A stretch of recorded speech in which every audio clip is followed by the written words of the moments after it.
अस्सलाम वालेकुम दोस्तों, स्टोरीज़ देखने वालों को खुश आमदीद।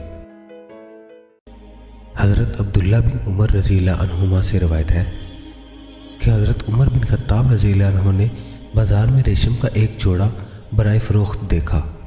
वो उसे लेकर रसूलुल्लाह सल्लल्लाहु अलैहि वसल्लम की खिदमत आलिया में हाज़िर हुए और गुजारिश की, ऐ अल्लाह के रसूल सल्लल्लाहु अलैहि वसल्लम, इसे ख़रीद लें और ईद और वफूद से मुलाकात के मौक़ा पर ज़ेब तन फरमाया करें।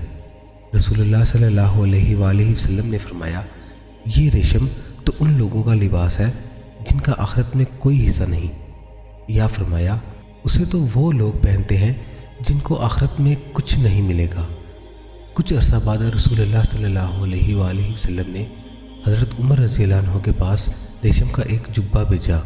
हज़रत उमर रज़ियल्लाहु अन्हु उस जुब्बे को लेकर रसूलुल्लाह सल्लल्लाहु अलैहि वसल्लम के पास हाज़िर हुए और अर्ज़ किया, ऐ अल्लाह के रसूल सल्लल्लाहु अलैहि वसल्लम, आपने तो फरमाया था ये उनका लिबास है जिनका आखिरत में कोई हिस्सा नहीं, फिर आपने ये जुब्बा मुझे भेज दिया। रसूलुल्लाह सल्लल्लाहु अलैहि वसल्लम ने फरमाया, इसे बेचकर अपनी ज़रूरियात पूरी करो। सुनन निसाई हदीस नंबर 1561।